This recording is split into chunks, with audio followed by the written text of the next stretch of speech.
Bonjour Léonard Anthony. Bonjour. Vous êtes spécialiste de la fatigue. Vous êtes chargé d'un programme à l'université de la Sorbonne à Paris, justement sur ce thème du sommeil. Vous publiez Goodbye Fatigue. Et c'est un vrai sujet de société. Je voyais la une, regardez, de l'Express. Sommeil, ce que dit la science. 70% des Français se plaignent de mal dormir et ça a des conséquences graves pour la santé. Ce n'est peut-être pas assez pris en compte aujourd'hui. Ce n'est pas pris en compte par notre société globalement. Vous savez, depuis tout temps, moi j'ai grandi avec des injonctions qui étaient la journée et l'avenir appartient à ceux qui se lèvent tôt et se couchent tard. Eh bien, avec ces phrases qu'on nous rassène en permanence, avec les exemples qu'on nous donne, Edison dormait 4 heures, notre président dort 4 heures, les gens se disent, si je dors, je passe à côté de ma vie. Or, nous dormons un tiers de notre vie pour une raison. Il se passe énormément de choses pendant que nous dormons. Notre corps récupère, des idées s'organisent, la mémoire, elle aussi, capte et saisit ce qu'elle doit garder et ce qu'elle doit rejeter. Eh bien, tout est lié à ça. Nous devons changer notre regard sur le repos et le sommeil. Oui, mais vous dites qu'il y a une bonne fatigue, oui. Contrairement à ce qu'on pourrait croire. Oui, alors là, vous élargissez le sujet et vous avez raison, parce que parfois on peut très bien dormir et être fatigué. C'est le cas d'une grande partie des personnes que je vois. Et donc, il faut réapprendre aussi à renouer avec la bonne fatigue. Qu'est-ce que je veux dire par là? Quand vous faites du sport, vous allez avoir une fatigue qui est saine. Pourquoi? Parce qu'elle va vous permettre d'évacuer la mauvaise fatigue. C'est un peu comme une image de vase communicant. Quand vous prenez de la bonne fatigue, vous évacuez de la mauvaise fatigue. De la mauvaise fatigue qui s'accumule tout au long de la journée. Si vous n'avez jamais de sas de décompression et d'évacuation, vous accumulez de la mauvaise fatigue en permanence. Oui, mais il faut dormir, et c'est essentiel. Et les Français se plaignent. Certains ont dit qu'un tiers des Français dorment moins de 6 heures par nuit. Et évidemment, ça peut avoir des conséquences de maladies, peut-être de morts prématurées. Pour la plupart d'entre nous, il est nécessaire de dormir autour de 8 heures par nuit. C'est pour ça qu'on arrive à ce chiffre d'un tiers.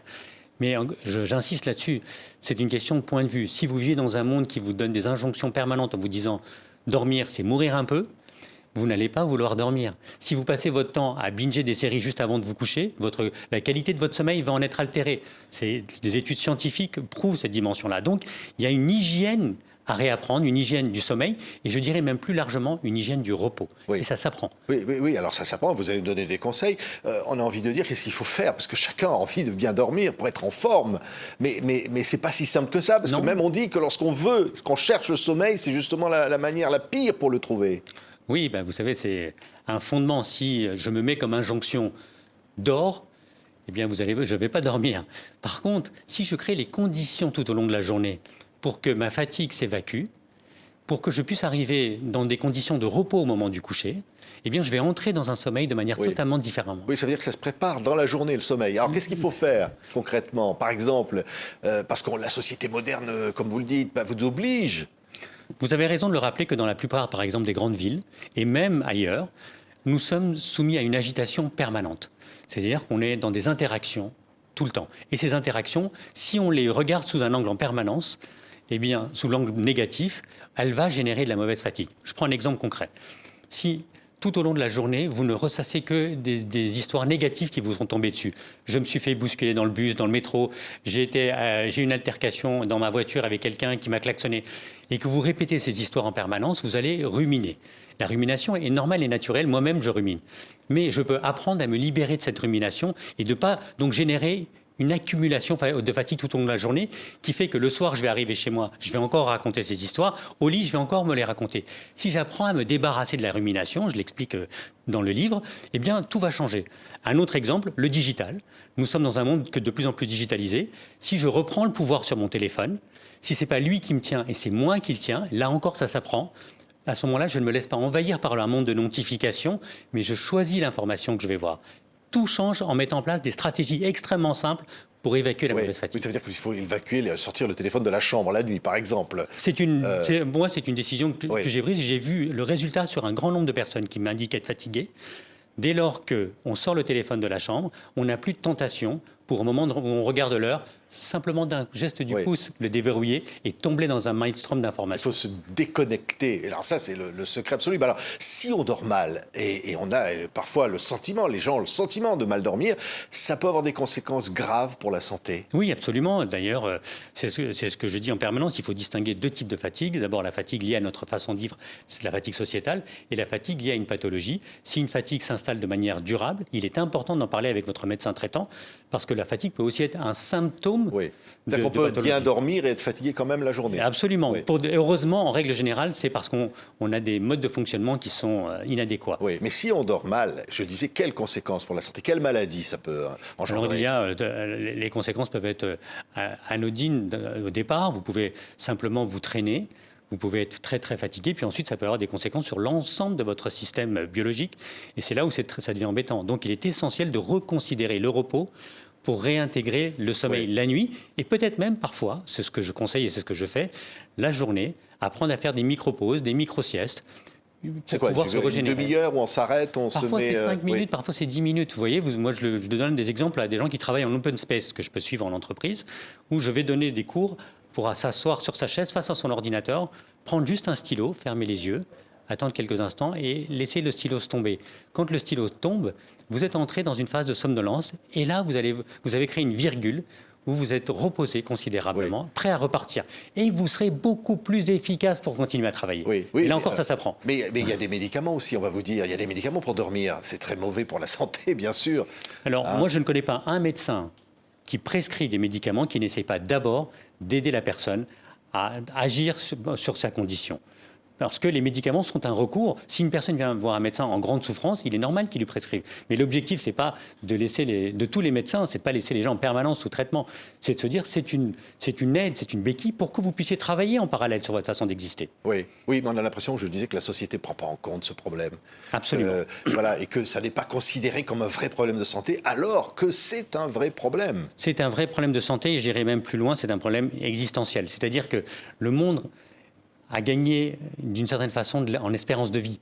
Vous savez qu'au XVIIIe siècle, on vivait 3 fois moins longtemps qu'aujourd'hui. 3 fois moins longtemps en moyenne qu'aujourd'hui. Il est indispensable de se dire qu'on peut cesser de courir après le temps alors qu'on en a 3 fois plus que les autres. Donc c'est là le changement de paradigme. Si vous considérez que vous avez du temps, si vous donnez un peu d'élasticité à votre temps, vous rentrez dans une autre relation à la fatigue. Alors, on avait écrit aussi un autre bouquin, là, voilà, ça s'appelle « On ne choisit pas de naître, on décide de vivre hein, », toujours publié chez Overjoy. Oui, bien sûr, on décide de vivre, on n'a pas choisi de naître, mais quand même, ça veut dire quoi, décider de vivre Ça veut dire ne pas se laisser en permanence pris dans un maelstrom qui nous est imposé. On parlait du digital tout à l'heure. Nous savons que les lignes de code dans toutes les applications sont faites pour une seule chose, stimuler la sécrétion de la dopamine dans votre cerveau et vous maintenir en laisse. Si je décide d'éteindre mon téléphone, si je décide de ne pas le mettre dans la chambre, si je décide d'enlever des notifications, si je décide de le mettre de côté quand je déjeune avec quelqu'un avec qui j'ai envie de passer un moment, là, je décide de vivre.